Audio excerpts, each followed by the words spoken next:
Hi everyone, Dr. Burnell here. Sorry about the late posting for my video last week.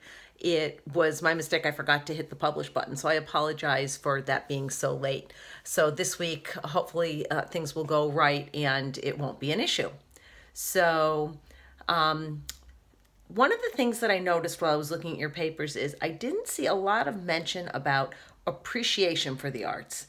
So I'd like you to think a little bit about that this week, about what our actions can be as teachers of young children to help children not only produce in the arts, and you did great jobs coming up with 2 and 3-dimensional creative arts project, but also what we can do in our classrooms in the environment to help children appreciate the arts. So what they're exposed to and how they just can have joy when experiencing any of the arts.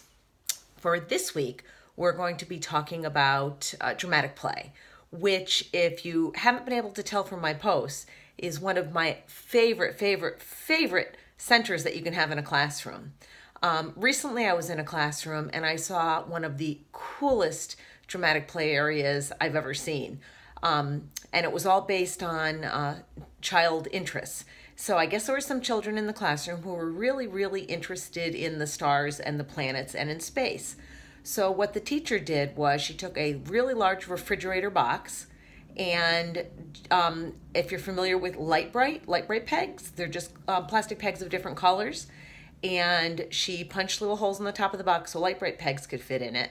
And she put a flashlight and a stool next to the refrigerator box. She had it laying in its slide so the kids could stand on a very low stool and be above the box with the flashlight. And the kids turned it into a planetarium.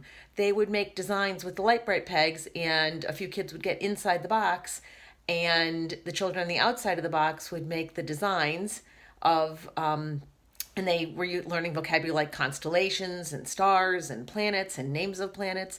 And they would make constellations by shining the flashlight on the pegs that were in the box. So just give you an example of some out-of-the-box thinking.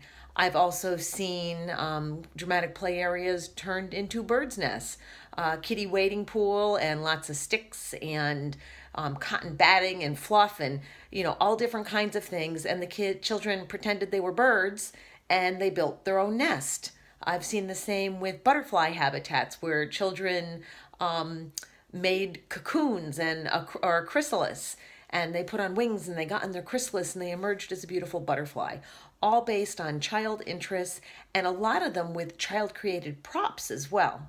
So as you're doing your reading about dramatic play and sociodramatic play this week, think about some really sort of out-of-the-box thinking that you can do in your classrooms or your future classrooms based on children's interests.